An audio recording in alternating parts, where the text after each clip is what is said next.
Hello, and welcome to another episode of You First. That's right. It's about you, and I am your host, Shawanna Kennedy. I am super excited because right here in this place, in this space, we talk all things self-care, mental well-being, personal development, and empowerment. I often share the story about how life snuck up on me, but I guess I should say it didn't sneak up on me. I wasn't paying attention. So much so that because of doing things and trying to balance life, because you already know life be lifing, and life was lifing and trying to tell me, but I'm busy, right? I'm a mom, I'm married, right? I'm an entrepreneur, business owner, and was not paying attention to the things that was going on within me, on the inside of me. That led me down this self-care, mental well-being journey for better awareness in the things that I need to be paying attention to mentally, physically, and spiritually. In this space, in this place, along the journey, I was then led down the path to then share that with other people who I knew possibly was going through the same thing. I say it was before all things pandemic and the world shutting down, because I was doing this before that was a thing. It is the importance. And when you have the ear of other people and people lean and pull on us, right? You're probably one of those people that people pull on. And sometimes we don't have a place where we can kind of talk it out, right? But I want you to know that this is that place. And in this place, because we talk about mental health, because I'm definitely an advocate for mental health, we bring in experts.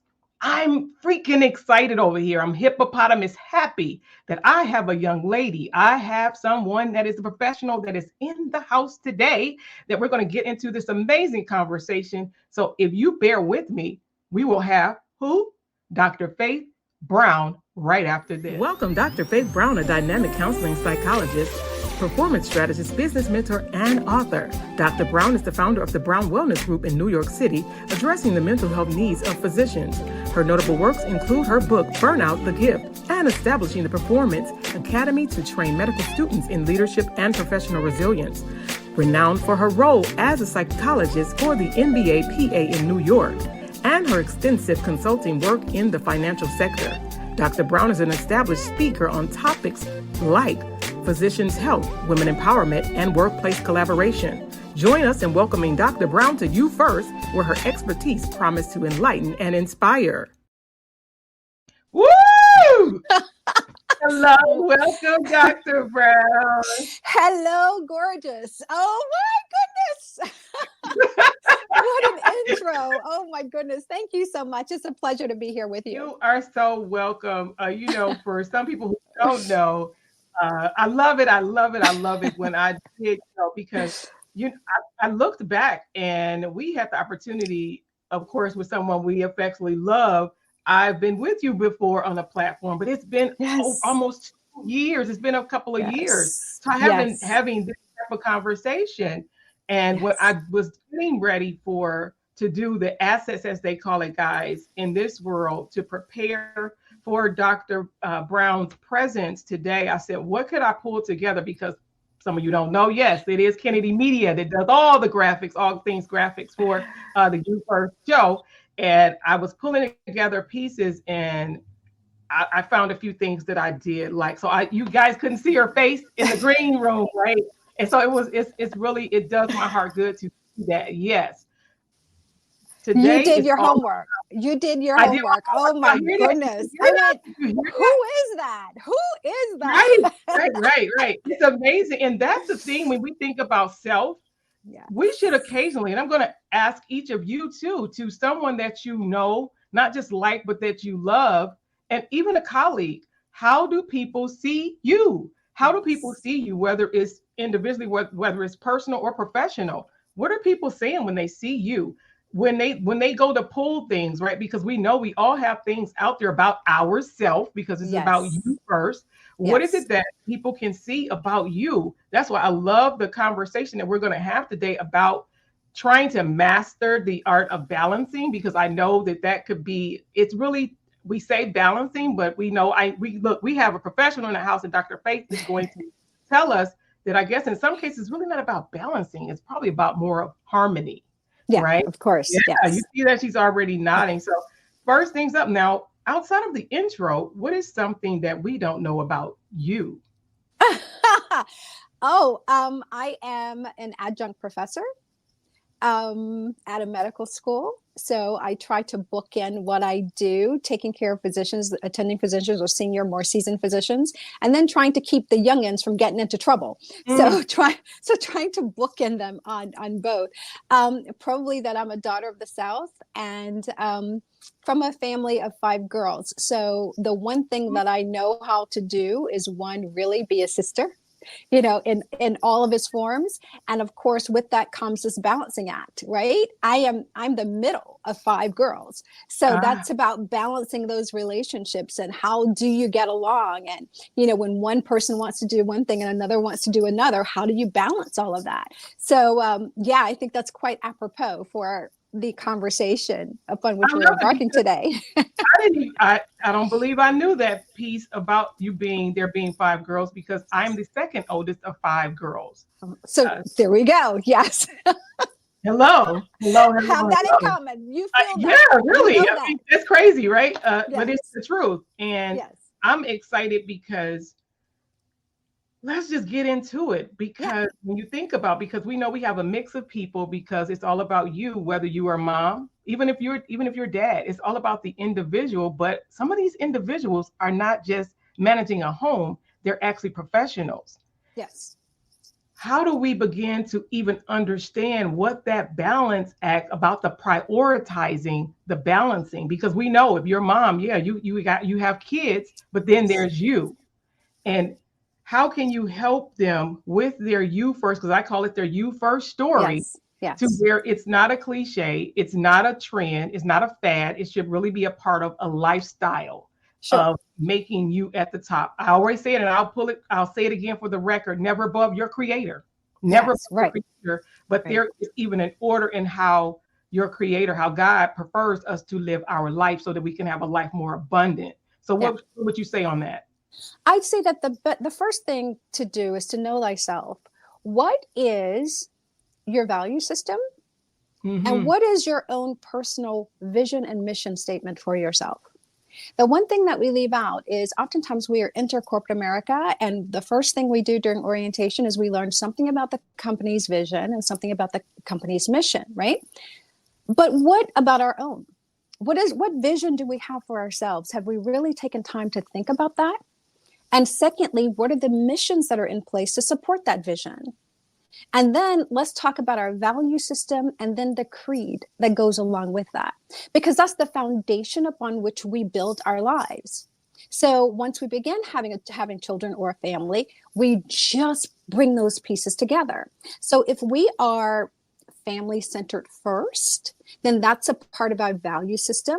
So as we then walk out of our homes into corporate America, then we know what we need to be at home, do at home first, because the value is family-centered first, right?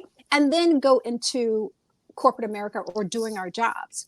If in fact, though, we're more career-centered and oriented, what model do we want to put in place for our family? Do we want our little girl, our daughters, or our sons to see, mommy walking out, balancing things at home? We may have to bring in help, but I want them to see that I'm growing. I want them to see that I'm a go-getter, or I'm going to get what I need.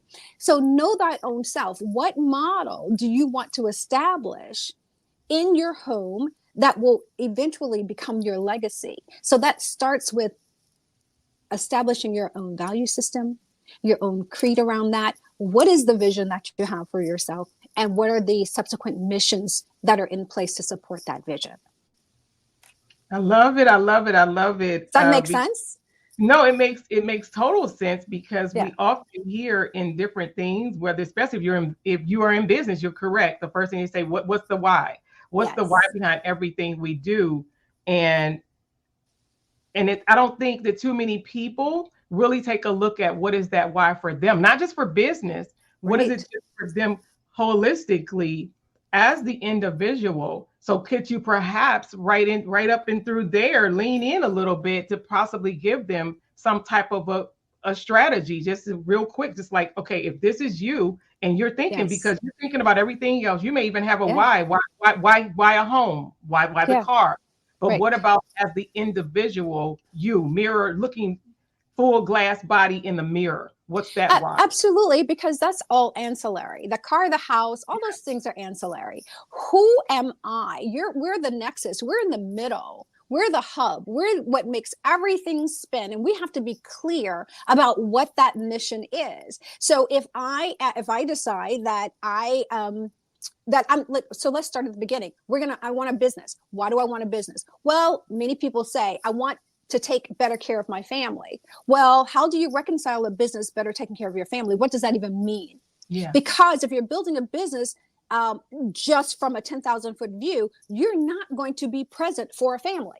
You're just not. So how do you then, how do you join the divide, right? How do you cross the divide between the two? What does that mean? Perhaps better stated would be not, I want a business so that I can take care of my family. Maybe it is two different statements. I want to take care of my family and get clear about that. And I want a business. Okay. Now, how do I manage the two? Because what becomes important is the priority is I want to send little Jennifer to school. I want to make sure that I retire, that retirement savings are in place. I want to make sure that there is no struggle. So now we're talking about systems, right? What kind of system needs to be in place to make sure that little Jennifer goes to school? That sounds like I need maybe a college fund somewhere, right? What do I do to make sure that I retire? That means like maybe I need a 401k or I need an annuity or an IRA. So now we've just jumped, we've made a leap to try to bridge this divide. So is it really a company, or is it that I need some assets in place to make sure this happens? So being clear, because we can get the two kind of confused. One can indeed support the other, but not necessarily. If the goal is to be present, I want to be present. If that's the goal, then we need to figure out, because is being present a value system? Yes. Who do I want to be present for? Is that for myself or for everyone else? Well, I want to take care of everyone else. Well, in order to take care of everyone else, I need to take care of myself, right? I need to model what self-care looks like. Little Jennifer is going to learn something about how to self-soothe, that mommy is not always available. Mommy is available sometimes, but sometimes you're going to have to let little Jennifer understand that there are times when mommy is available and she's not, because little Jennifer needs to also learn how to become a little independent, right? Because otherwise we are breeding codependency, and that's not what we want. We don't want to put that into society, right? And then we want to make sure that if we're going to be there for everyone else, what does it mean to take care of myself? So the time that I do have to myself, what does that mean? And am I putting that to good use? Something that's going to nurture my spirit or set my soul on fire? Because only when my heart is full and that is bubbling over and that cup is running over, am I going to have sufficient resources to take care of everyone else? Does that make sense? Okay. Yes, it makes perfect sense. And because I do have a school ager, I still have a school ager, and I get everything that you're saying. I get it, because when we do the work that we do, it's not that she doesn't even see it. It's not that she doesn't even understand the importance, because we've had the conversations, and children will make you laugh when they tell you some own stuff back to you, when they get back to you. Absolutely. But it's because they still have their wants. It's not even necessarily a need. Other people want things from you. Yes. And when I think about that is then how can we help someone that believes or don't even really understand what is really important and what is like urgent? Because some people think stuff that they want that's urgent, they make it important, but it's not necessarily important. Right. Just urgent for them. How can we help them with that? Well, I think it starts with, if we're talking about intra-family, let's talk about something inside the family, then we'll get to outside the family. I think we start initially with teaching. We have to start from the cradle. We have to start from the cradle, unfortunately. And I want to get to your, I want to get to your, to the teenagers. But how do we lean into a baby's needs? Right? Like initially when a baby comes here, we know they need to be fed. We know they need to be diapered, right? But then we will sometimes take it up on ourselves to go to overly compensate. Honey, do you need anything? What's wrong? What's going on? When in fact, there's nothing going on. But we're teaching that brain, oh, mommy is always here. Mommy is always here. And I just have to say, I want, I want, I want. We've taught that to them. They didn't just pick it up. We taught it to them. Right.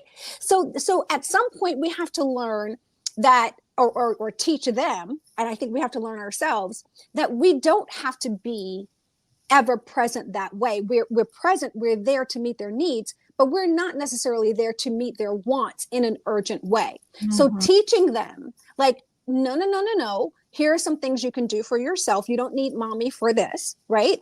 But here are things for which I will be present for. That comes with making sure that in all those moments, when we are at work, we're fully present. And when we're home, that we're fully present to explain those things, to experience those things with them. And as a matter of fact, depending on the age of the child, it's important sometimes to bring the child along with us in the workspace to say, I want you to just understand fully what mommy does. So when I say this, you'll know exactly what's going on. Right. And then we will get to whatever your needs are. If it's urgent, pardon me, if it's urgent, mommy is going to always be there. But sometimes there are times when I can't be, and we will get to it. Your needs are not going to go unmet. So we do have to teach children that there are some things that are urgent, pardon me, and there are some things that are maybe a priority to them. That the sky is not going to fall if it doesn't happen right now. And that's the litmus test for us adults as well as the children. If this doesn't happen right now, is the sky going to fall? Yeah, but now the sky is not going to fall. But the sky, we believe the sky is falling. What are you talking about? Yes, the sky is falling. So tell me about it. So tell me about it.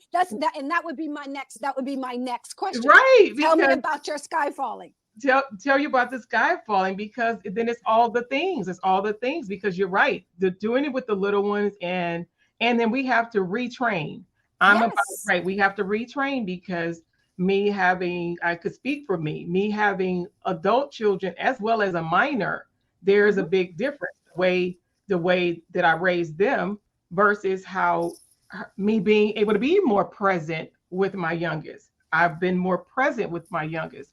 Being able to have a home office with my youngest. That means she hear me. If she was home, if she was close by now, she would hear this conversation. And those are some of the things that it's like the sky is falling when you know that I am still just across the room or on the other side of the wall. And how do we help those, especially for people who may not work at home? What about the parents that really do come and go, but then you said it, they're overcompensation. Yeah. What does that do to self? When we think about the overcompensation of whether it's your children, whether it's your spouse, because some people, if they're being honest, right? If they're being honest, they've said it. They believe that their spouses are like another child. But we already know that whole another episode for another day, and the whole dynamic of setting that up that way. Absolutely. Absolutely. And let me ask you, and you're, that situation is not unlike many in America where we have like older adults and then we have, a little one at home, a minor at home, right? So the question becomes, although we're fully present, are we equally disciplined? That's good. So the discipline that we had with the older adults, did we exercise that same level of discipline with this little one? Or because we were in a different financial status, a different economic bracket, or we could breathe a little bit, did we then just kind of like go, oh, it's okay if little Sally jumps up and down on the couch? We let her get away with things we would never let the older ones get away with, right? So while we're fully present, were we also equally disciplined in all areas? Love that. You hearing that, equally disciplined, because of what I have discovered in being a mom, and even if they were equally disciplined, it's sometimes I'm still different with each child, and each child is different. Mm-hmm. Mm-hmm. So there's that, then there's that piece, because Yes. I say my youngest get the best of me Yes. because of the season of my life that I am That's right. in. That's right. That's right. Let me give you an example, and many of your audience members will disagree with me. So get ready for these letters, okay? And it's okay. There was a time, and I'm about to date myself, but seasons in our lives, right? There was a time when parents made breakfast, Mm-hmm. and they made breakfast, and breakfast was whatever breakfast was. And if there were 5 kids, all 5 kids ate the same breakfast. Or you didn't eat, but you ate the same breakfast. Breakfast was there. Fast forward, we're now at a time when we ask, what do you want? What do you want? What do you want? What do you want? And we have 5 different breakfasts, 5 different choices for these little ones. So now we had parents who says, here is breakfast, kids, who probably had as many things going on as we do today. But they decided, here is a nutritious breakfast. And it's nutritious and it's healthy, and all the kids are going to eat. They're going to go to school. Their brains are going to be fed and they can learn. We put it on ourselves, the overcompensation. Let me cater to each child. Why did we do that? Because then we just brought a burden on ourselves that we didn't have to take on. Well, each child has their own taste. How did the child, how? We started that from the cradle. We did not have substitute for peas as kids. If we started out as a baby eating peas, right? The baby food was peas. And then at 2 years old, you were eating peas, right? Because that's what was served. And so we grew up eating vegetables. Well, now we get, oh, little Sarah doesn't like peas. Well, where'd she get that from? So we bring a lot of this stuff. We have to stop. We have to stop and ask ourselves, what do we want to create in this moment? Mm. What kind of people do we want to put out into the world? Because when they leave my house, they're going out into the world. And what kind of people are we creating? What kind of members of society are we putting out there? Those who are going to be equally picky, where nothing satisfies them, right? Or they're going to find something wrong and then they're going to duplicate what they've learned. So just stop. For the audience, just stop, ring this in. Let's ring it in and go, who am I? And what do I want to create in my family as well as in my business? It goes back to our vision, our value system, our missions, and our creed for ourselves. That's the foundation for this whole thing. And then we don't have to worry about being all things to all people. I have to be true to what works for me. That's the harmony. What works for me? What's going to help me get in bed at 10 o'clock so that I can get up at 4 or 5 to go work out, to take care of myself, so that I'll be ready to pour into other people later on? What works for me? I love that. Now she's asking the question, and that's what we have to say to ourselves in this space. And if you so happen to be watching this with one of your children, it's still at this moment, this is the place, this is the show that is all about you. Yes. And it's how we are showing up for ourselves that I say everybody else benefits from how we live and choose, like she said, what's the why as an individual that affects everything else that we do. So it's just amazing how, time just be moving. And I would love, because of course I have a dozen other questions, but I want you right now to even help an individual and make it all about them. It's all about them and how to help them tell their you first story. I need you to help them to how can they go about moving from this space right now? Yes. Telling their you first story. Well, the first thing you do is think about who, right? And that is mind, body, spirit. This whole thing has to be aligned. So if that is our North Star, that this is mind, body, spirit, this vertical relationship has to be in place before any of these horizontal relationships can ever work. Okay. So you start by saying, you know what? I have great gratitude for everything that God has given me. And it is up to me to be a good steward over everything, right? I have huge compassion, huge love. I have forgiveness. I have empathy. I have all of that in my heart, but I'm only one person. All of that is wrapped up in this one person. And in order for me to be that person and step into the world to be the best mom I can be, the best wife I can be, the best sister I can be, I have to take care of me. I have to have those needs met. So here is what mom is going to do when I'm home. This is what I have to do. This is my time. I need this time for me. And once that's done, you have my attention. It's all about you.